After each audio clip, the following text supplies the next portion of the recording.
So I'm here today with Dr. Kim Torres talking about Dynamics 668, what a business person needs to know about qualitative social science research. So Dr. Torres, why did you create this course? Well, actually, Zach, for a lot of reasons. I realized that in the department, as I started talking to students over the last couple of years, that there were a lot of really interesting methodological projects that they were working on in relation to their capstone and in relation to their interests in corporate America. But there wasn't a lot of discussion on how to do this research. And so I created the course because my foundation as a graduate of the Department of Sociology at the University of Pennsylvania was really in qualitative methods. All of the work I've done first has been at Penn. I'm a qualitative interviewer. I'm a trained ethnographer and participant observer and a focus group moderator. And so the value of those methodologies were very much in line with a lot of the student projects that people were working on in the organizational dynamics department. Students were very interested in learning how to make things better at their own corporations. They're interested in program evaluations. They're interested in talking and understanding sort of where things are at in their organization, why stakeholders need to invest in certain things over others, and sort of the process. We talk about analytics, we talk about outcomes, but we often don't talk about process. And process is essential for building and sustaining an organization. Okay, so what else can you tell us about the course? Now, what is it about that you might not pick up from the course description?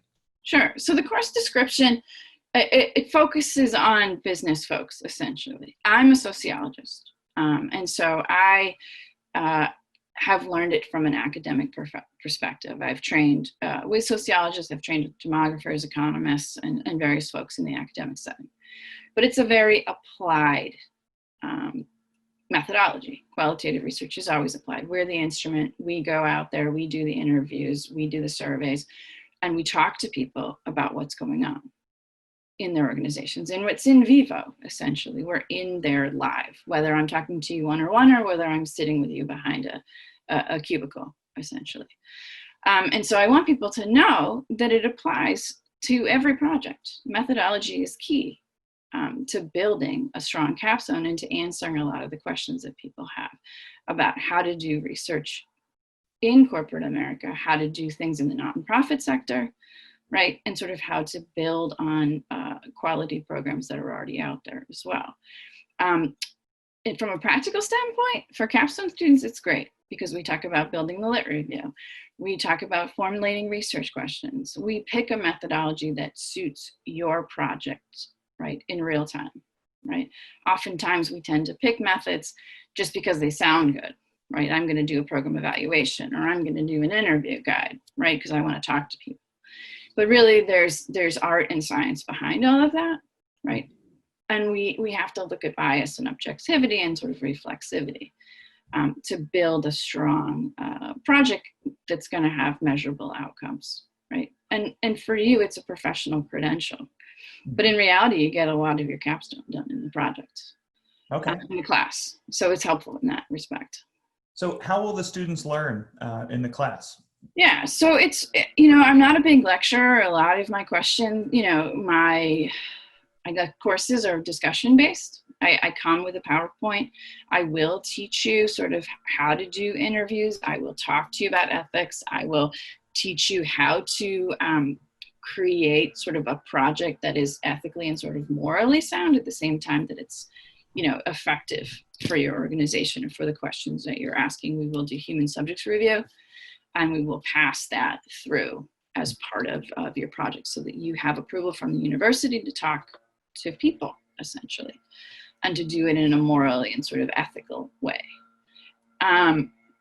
So I lecture maybe 45 minutes to an hour, if that, on the various concepts. And then a lot of it is collaborating. A lot of it is talking about our projects, troubleshooting.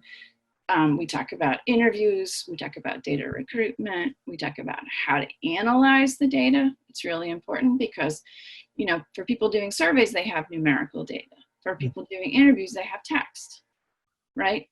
But in terms of analyzing, the outcomes are very similar in terms of how you analyze text data versus quantitative data and sort of how you structure it, because you can quantify qualitative data as well. So we go through sort of all the ways of doing that, right? And all the sort of trials and tribulations of like finding respondents and recruiting and social media access and all of this stuff, so that you really are able to go on the field either during the class or shortly after in the winter and get this done in a reasonable amount of time. So does a student ever make a change to their capstone project based on the things that they learn in this class? They ever shift direction or all the time, because we talk about the value of inductive versus deductive research. So with deductive research, which is mostly quantitative work, we start with a theory and we test it, right? And we use the data to see whether that theory is actually correct, right? With inductive, we work from the bottom up, right? We essentially build theory. We go in sort of saying, I'm going to study efficiency in remote work platforms or something like that. We don't have a well-defined question. We have an idea of what we want to study, right? Rather than a clear formulation. But this class teaches people that it's a mix of inductive and deductive processes. It's not pure, right? And so we often go back, and one of the things I think is most beneficial is when people have these really cool empirical results or there's nuances to their findings, right, that challenge the literature or extend the literature in some meaningful way. And it doesn't have to be rocket science, quite frankly. Good questions are not complicated necessarily, right? They just haven't been answered yet, right? Yeah. And so everyone always says, hey, Dr. Torres, I didn't realize, this is cool. I'm going to go back, or I need to go back, or we check the methodology. Did I check myself? How was I on the field? Too. We work through all of that stuff too, because me as an interviewer, it's a social interaction between us. Great. Right? It's an art form to do that kind of work. Great.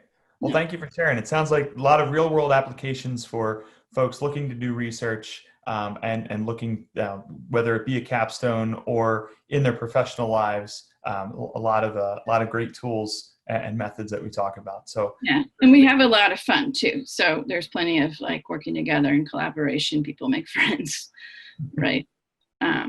So I don't want to underestimate that point because we have a lot of fun. Awesome. Well, thank you so much for sharing. So I've been talking with Dr. Kim Torres about Dynamics 668, what a business person needs to know about qualitative social science research.